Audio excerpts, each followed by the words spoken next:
ஆண்டவராகிய இயேசுவின் சரீரத்தை வைத்த கல்லறை இன்றும் வெறுமையாக உள்ளது. அவர் சிலுவையில் அறையப்பட்டு 3ஆம் நாள் மரணத்திலிருந்து உயிருடன் எழுந்தார். அவர் இன்றும் ஜீவிக்கிறார். அவர் உன் வாழ்க்கையில் பிரவேசிக்க விரும்புகின்றார். இயேசு சொன்னார், நானே உயிர்த்தெழுதலும் ஜீவனுமாயிருக்கிறேன். என்னை விசுவாசிக்கிறவன் மரித்தாலும் பிழைப்பான். இயேசு உயிர்த்தெழுந்து சுமார் 2000 வருடங்களாகிறது. இன்றும் அவர் உலகத்தில் வல்லமை நிறைந்த தேவனாக விளங்குகிறார். கடந்த பல நூற்றாண்டுகளாக அநேக பெருமைமிக்க வல்லரசர்கள், தத்துவ ஞானிகள், மேதைகள், விஞ்ஞானிகள் மற்றும் இறையியல் வல்லுநர்கள் பலரும் தோன்றி மறைந்தனர். ஆனால் இயேசுவோ இன்றும் ஜீவிக்கிறார். இதுவரை வாழ்ந்தவர்களில் அவர் ஒருவரே ஒப்பற்றவராக திகழ்கிறார். அவருடைய பிறப்பு ஒப்பற்றது. அவர் கன்னி மரியாளிடத்தில் பிறந்தார் என்று வேதாகமம் கூறுகிறது. அவரது வாழ்க்கை நிகரற்றது. அவரது வாழ்க்கையில் தெய்வீகத்தன்மை நிறைந்திருந்தது. அவர் பாவமற்ற பரிசுத்த வாழ்க்கையை வாழ்ந்து உலகில் வேறெந்த மனிதனும் செய்ய முடியாத பெரிய அற்புதங்களை செய்தார். அவரது செய்தி தனிச்சிறப்புடையதாயிருந்தது. அவரை ஆண்டவராகவும் இரட்சகராகவும் ஏற்றுக்கொள்கிறவர்களுக்கு அவர் அன்பையும் பாவ மன்னிப்பையும் புதிய வாழ்வையும் கொடுக்கிறார். அவரது செய்தி செல்லுமிடமெல்லாம் புது வாழ்வு, புது நம்பிக்கை மற்றும் புது வாழ்விற்கான புதிய நோக்கத்தையும் ஏற்படுத்துகிறது. அவருடைய சிலுவை மரணம் இணையற்றது.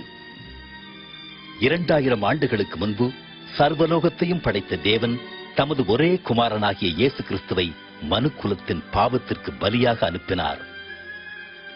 அவர் உனக்காக மரித்தார். அவரது உயிர்த்தெழுதல் ஒப்பற்றது. அவர் மரித்த 3ஆம் நாளில் உலக சரித்திரத்தில் இதுவரை கண்டிராத அதிசய சம்பவம் ஒன்று நடந்தது. இயேசு மரணத்திலிருந்து உயிர்த்தெழுந்தார். அவரது பிறப்பு, வாழ்ந்த வாழ்க்கை, அவரது இறப்பு மற்றும் அவரது உயிர்த்தெழுதல் இவை அனைத்தும் அவர் தேவகுமாரன் என்றும் மனுக்குலத்தின் இரட்சகர் என்றும் அவர் சொன்னதை நிரூபிக்கின்றது. இந்த இயேசு கிறிஸ்து என்றும் ஜீவிக்கிறார். அவர் உன் வாழ்வில் வந்து உன் பாவங்களை மன்னித்து உனக்கு பரிபூரண வாழ்க்கையை கொடுக்க விரும்புகிறார். இதோ அவர் சொல்வதை கேளுங்கள். வருத்தப்பட்டு பாரம் சுமக்கிறவர்களே, நீங்கள் எல்லாரும் என்னிடத்தில் வாருங்கள். நான் உங்களுக்கு இளைப்பாறுதல் தருவேன். நானே வழியும் சத்தியம் ஜீவனுமாயிருக்கிறேன். என்னாலே இல்லாமல் ஒருவனும் பிதாவினிடத்தில் வரான். வேதம் கூறுகிறது, எல்லோரும் பாவம் செய்து தேவ மகிமையற்றவர்களானார்கள். பாவத்தின் சம்பளம் மரணம். தேவனுடைய கிருபை வரமோ நம்முடைய கர்த்தராகிய இயேசு கிறிஸ்துவினால் உண்டான நித்திய ஜீவன். இயேசு மரித்தபோது உன் பாவத்திற்கான கிரயத்தை செலுத்தினார். இப்பொழுதோ அவர் உன் வாழ்க்கையில் வர விரும்புகிறார். இதோ வாசற்படியில் நின்று தட்டுகிறேன். ஒருவன் என் சத்தத்தை கேட்டு கதவை திறந்தால் நான் அவனுக்குள் வருவேன். நீ இயேசுவின் அன்பையும் பாவ மன்னிப்பையும் நித்திய ஜீவனையும் பெற்றுக்கொள்ள வேண்டுமானால் அவரே உனது பாவத்திற்காக தேவன் அருளின பலி என உணர்ந்து விசுவாசத்துடன் அவரை உன் வாழ்க்கையில் ஏற்றுக்கொள். இது உன் இருதயத்தின் வாஞ்சையை வெளிப்படுத்துமானால் இந்த விசுவாச ஜெபத்தை இப்பொழுதே ஜெபி. அப்பொழுது அவர் உன் வாழ்க்கையில் வருவார். இது ஒரு ஜெபத்தின் மாதிரி. முதலில் நான் சொல்லுகிறேன். ஆண்டவராகிய இயேசுவே, நீர் எனக்கு தேவை. என் பாவத்திற்காக நீர் சிலுவையில் மரித்ததற்கு நன்றி. என் வாழ்க்கையின் கதவை நான் திறந்து உம்மை என் இரட்சகராகவும் ஆண்டவராகவும் ஏற்றுக்கொள்ளுகிறேன். என் வாழ்க்கையை நீர் ஆட்கொண்டு நான் எப்படிப்பட்டவனாக இருக்க விரும்புகிறீரோ அப்படியாக என்னை மாற்றும். ஆமேன். இந்த ஜெபம் உங்கள் இருதயத்தின் விருப்பத்தை வெளிப்படுத்துமானால் இப்பொழுதே நீங்கள் இருக்கும் இடத்தில் இந்த ஜெபத்தை ஜெபியுங்கள். நான் இந்த ஜெபத்தை ஒவ்வொரு வாக்கியமாக சொல்லும்போது நீங்களும் அமைதியாக சொல்லுங்கள். ஆண்டவராகிய இயேசுவே, நீர் எனக்கு தேவை. என் பாவத்திற்காக நீர் சிலுவையில் மரித்ததற்கு நன்றி. என் வாழ்க்கையின் கதவை நான் திறந்து உம்மை என் இரட்சகராகவும் ஆண்டவராகவும் ஏற்றுக்கொள்கிறேன். என் வாழ்க்கையை நீர் ஆட்கொண்டு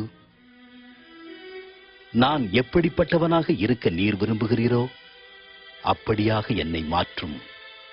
ஆமென். இப்பொழுது நீ இந்த விசுவாச ஜெபத்தை ஜெபித்துள்ளாய். இயேசு கிறிஸ்துவை உன் வாழ்க்கையில் வரும்படி அழைத்திருக்கிறாய்.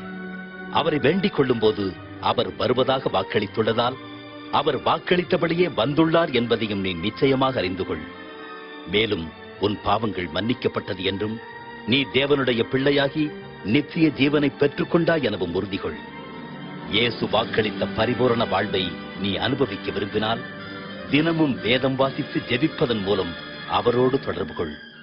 அப்போது உன் வாழ்க்கைக்காக அவர் வைத்துள்ள அற்புதமான திட்டத்தை நீ அறிந்து கொள்ள முடியும்.